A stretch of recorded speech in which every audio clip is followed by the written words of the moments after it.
Hello guys ഞാൻ Shri. Hello guys, ഞാൻ ശ്രീഹരി.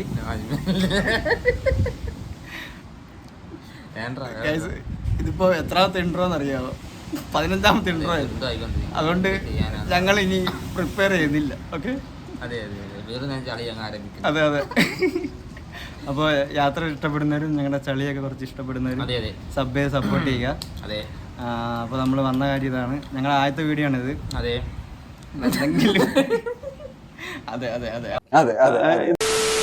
ഞങ്ങളിപ്പോൾ ഇൻട്രോ എടുത്തെടുത്ത് മടുത്ത് കഴിച്ചു. അതുകൊണ്ടാണ്. അതെ, ദൈവന്റെ മുഖം കണ്ടാൽ തന്നെ അറിയാം. നല്ല ഉറക്കമായിരുന്നു. അടുത്ത ഇപ്പം എണീപ്പിച്ചതേ ഉള്ളൂ. ഞാൻ പറഞ്ഞു ഇനിയെങ്കിലും ഒരു ഇൻട്രോ ചെയ്യണമെന്ന് പറഞ്ഞ് എണീപ്പിച്ചത്. അപ്പോൾ എന്തായാലും ഞങ്ങളിവിടെ വന്നിരിക്കുന്നതെന്ന് വെച്ചാൽ ഞങ്ങളുടെ തന്നെ നാട്ടിലെ കൊല്ലത്തെ തങ്കശ്ശേരിയിലെ പുളിമുട്ട് എന്ന് പറയുന്ന സ്ഥലത്താണ്. ഇവിടെ കൊല്ലത്തുള്ളവർക്കൊക്കെ നല്ല സുപരിചിതമായിട്ടുള്ള സ്ഥലമാണ്. അപ്പോൾ ഇവിടെ വന്നിട്ടില്ലാത്തവരൊന്ന് വന്ന് ട്രൈ ചെയ്ത് നോക്കുക, എക്സ്പീരിയൻസ് ചെയ്ത് നോക്കുക. അപ്പോൾ ഇതെന്ന് പറഞ്ഞാൽ കൊല്ലം ബീച്ചിൽ നിന്ന് ഒരു 2 കിലോമീറ്റർ അല്ലേ? 2 കിലോമീറ്ററൊക്കെ കാണും.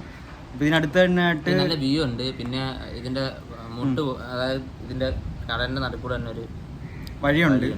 അപ്പോൾ അതാണ് ഇതിൻ്റെ മെയിൻ അട്രാക്ഷൻ. പിന്നെ അത് ക്ലോസ് ചെയ്തിട്ട് ഇപ്പം കയറുന്നിടത്ത് വരെ നമുക്ക് നടന്നങ്ങോട്ട് ചെല്ലാം. അവിടം വരെ പോകാൻ പറ്റും. പക്ഷെ എന്നാലും വെർത്താണ് ഗൈസ്. ഇതെന്ന് വെച്ചാൽ ഇതിനടുത്തായിട്ട് തന്നെ പിന്നെ കുറേ തണൽ മരങ്ങളുണ്ട്. പിന്നെ പാർക്കിംഗ് ഇല്ലെന്നുള്ള ഒരു വിഷമമൊന്നും വേണ്ട. ഇഷ്ടംപോലെ പാർക്കിംഗ് ഉണ്ട്. നല്ല വിശാലമായിട്ടുള്ള പാർക്കിംഗ്, പൈസയും കൊടുക്കണം, അത്രേ ഉള്ളൂ. അതേ ഉള്ളൂ. പിന്നെ ഇതിനടുത്തായിട്ട് തന്നെ ലൈറ്റ് ഹൗസ് ഉണ്ട്. നിങ്ങൾക്ക് ഇവിടെ വന്നു കഴിഞ്ഞാൽ ലൈറ്റ് ഹൗസിലും കയറാം. പിന്നെ 2 കിലോമീറ്റർ അപ്പുറത്ത് പോയ ബീച്ചിലും കയറാം. ഇവിടെ നമുക്ക് 10 രൂപ എങ്ങാണ്ടേ ഉള്ളൂ നമുക്ക് കയറുന്നത്. ഇവിടെ കയറുന്നതിന് എൻട്രി ടിക്കറ്റ് 10 രൂപ ഉള്ളൂ. പിന്നെ ഇത് ഞാൻ പറഞ്ഞില്ലേ, മെയിനായിട്ട് രാവിലെ അല്ലെങ്കിൽ വൈകിട്ടോ ആ സമയത്ത് വരുന്നതാണ് ഏറ്റവും നല്ലത്. അപ്പോൾ ഞങ്ങളിനി ബാക്കി വീഡിയോ ഞങ്ങൾ കാണിക്കാം. ചളികളായിരിക്കും മെയിനായിട്ട് അതെ കാണാൻ കിടക്കുന്നത്. സ്ഥലങ്ങളിലെ കാട്ടിയും കൂടുതൽ ചളികൾ സ്ഥലങ്ങളും കാണും കേട്ടോ. അതെ. അപ്പോൾ ഇനി എന്തായാലും ഞങ്ങൾ അധികം നീട്ടുന്നില്ല. ബാക്കി ഇവിടുത്തെ കാഴ്ചകളിലേക്ക് നമുക്ക് പോകാം.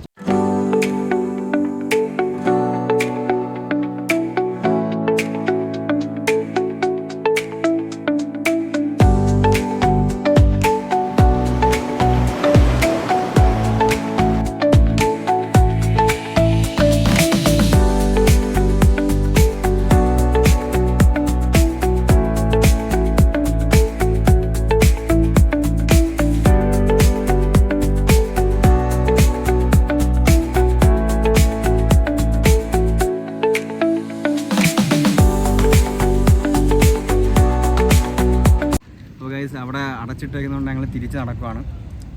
പിന്നെ നേരത്തെ ഇവിടെ അടച്ചിട്ടിരുന്നല്ലോ, ഈയിടെയായിട്ട് കുറച്ച് നാളായി അടച്ചിട്ടേക്കുന്നത്. കാരണം കടലിൽ മണ്ണെടുത്തോണ്ടിരിക്കുകയാണ്. ഇപ്പോഴത്തേക്ക് ഈ പാറ താന്ന് താഴോട്ട് പോയിക്കൊണ്ടിരിക്കുകയാണ്. അതുപോലെ തന്നെ ഇവിടെ കോൺക്രീറ്റിന് ഈ നമ്മൾ ഷേപ്പിലാണ് ഈ പാറ നിർമ്മിച്ചേക്കുന്നത്. കാരണം എന്ന് പറഞ്ഞാൽ അത് ഈ കടലിൽ വന്ന് എടുത്തുകൊണ്ട് പോയിരിക്കാൻ വേണ്ടി. ഗൈസ്, അത് നിങ്ങൾക്ക് കണ്ടാൽ തന്നെ മനസ്സിലാവും. പ്രത്യേക ഒരു ഷേപ്പിലാണ് അത്. ആ ഷേപ്പ് തമ്മിൽ പൊടിയും കിടക്കുമ്പോഴത്തേക്ക് ഇത് താഴോട്ട് കടലിലോട്ട് പോയിട്ടില്ല. അപ്പോൾ അതാണ് അതിൻ്റെ സംഗതി.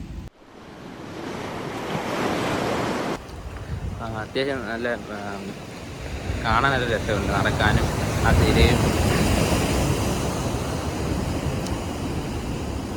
ഇന്ന് വലിയ തിരക്കില്ല. ഇന്ന് വർക്കിൻ്റെ കണ്ടോണ്ട് വന്ന് ഒരു ഇൻഫെക്ഷൻ ബംഗ്ലാവുണ്ട്. കണ്ടോ, തലയിരിച്ചാണ് കാണിക്കുന്നത്. അതെ. പിന്നെ അതുപോലെ തന്നെ ഇവിടെ ആണ് ലൈറ്റ് ഹൗസ്, നേരെ ഓപ്പോസിറ്റ്. ഇവിടെ കയറി നിന്ന് കഴിഞ്ഞാൽ ഞങ്ങൾക്ക് ഫുൾ വ്യൂവും കാണാം. ഓക്കെ, അതെ. കൊല്ലം ഫുള്ള് കാണാം. അതെ.